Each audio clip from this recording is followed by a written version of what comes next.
और इस वक्त यहाँ पर डेटा सामने आ गई। सुबह 11 बजे तक बिहार में 23.67% वोटिंग यहाँ पर हुई। सुबह 11 बजे तक हरियाणा में 22.09% वोटिंग जो है वो देखने को मिली।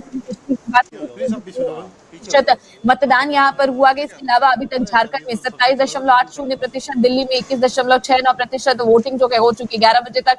उड़ीसा में 21.30 वोटिंग, यूपी में 27.06 और अभी तक पश्चिम बंगाल में 36.88% मतदान। एक बार फिर से पश्चिम बंगाल मतदान में आगे। छठे चरण में 58 लोकसभा सीटों पर मतदान जारी। इस वक्त की बड़ी जानकारी आप तक पहुंचा दें। सभी 58 सीटों पर सुबह 11 बजे तक 25.76% वोटिंग। सुबह 11 बजे तक बिहार में 23.67% वोटिंग जो है वो हुई है। सुबह 11 बजे तक हरियाणा में 22.09% वोटिंग। लगातार तस्वीरों के जरिए भी आपको दिखा रहे जम्मू कश्मीर में अभी तक 23.11% मतदान खत्म कर दिए गए हैं और अभी तक झारखंड में 27.80%, दिल्ली में 21.69% और 11 बजे तक उड़ीसा में 21.60।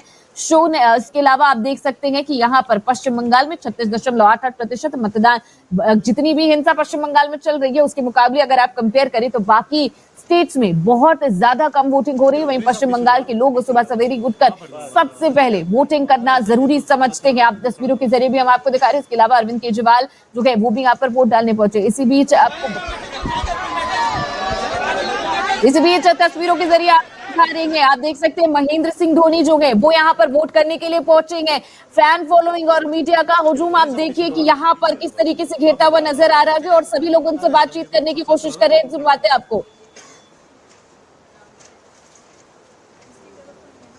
तो तस्वीरों के जरिए हमने आपको दिखाया कि यहाँ पर महेंद्र सिंह धोनी जो है वो यहाँ पर वोट डालने के लिए पहुंचे थे तस्वीरों के जरिए। इसके अलावा लोग उनसे बातचीत करना चाह रहे थे लेकिन फिलहाल धोनी ने किसी से बात नहीं किया। वो वोट डाल चुके हैं और अब यहाँ से निकल रहे हैं। तस्वीरों के जरिए हमने आपको दिखाया। तो अब आप ये देखिए कि लगातार यहाँ पर चाहे वो मेगा स्टार्स हो, राजनेता हो, लगातार अपने अपने काम छोड़कर वोट डालने के लिए लगातार यहाँ पर पहुंचते हुए नजर आ रहे हैं। तो तस्वीरों के जरिए हमने आपको दिखाया कि एमएस धोनी भी यहाँ पर वोट डालने के लिए पहुंचे हुए। तो तस्वीरों के जरिए अलग अलग जगहों से हमने आपको दिखाया कि किस तरीके से वोट डाल रहे हैं। तो यहाँ पर आप देख सकते हैं कि सभी लोग उनकी गाड़ी मूव नहीं होने दे रहे हैं, बात करना चाहते हैं लेकिन अभी फिलहाल एमएस धोनी किसी से बात नहीं की। उन्होंने वोट डालने आए, उन्होंने वोट डाला और उसके बाद अब यहाँ से निकलते हुए नजर आ रहे हैं। तो हमने आपको दिखाया किस तरीके से चाहे अरविंद केजरीवाल हो, एमएस धोनी हो या फिर कोई भी बड़े राजनेता हो, आपने देखा कि सुबह सवेरे द्रौपदी मुर्मू, जगदीप धनखड़, ये तमाम लोग भी आज वोट डालने के लिए पहुंचे हुए थे। तो एक से एक तस्वीरें जो है वो सामने आ रही है। वोटिंग की तस्वीरों के जरिए आपको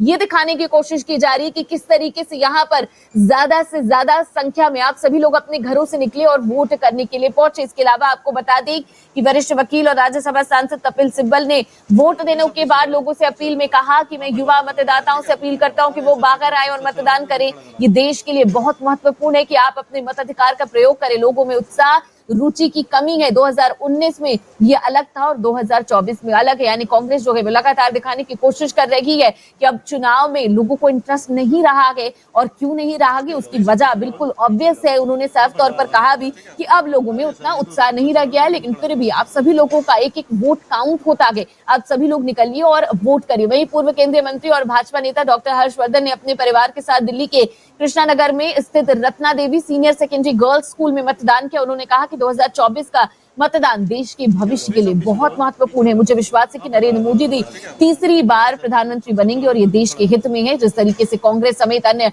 पार्टियों ने देश में कभी स्थिर सरकार नहीं बनने दी, उसी तरीके से यहाँ पर उन्होंने कहा कि वो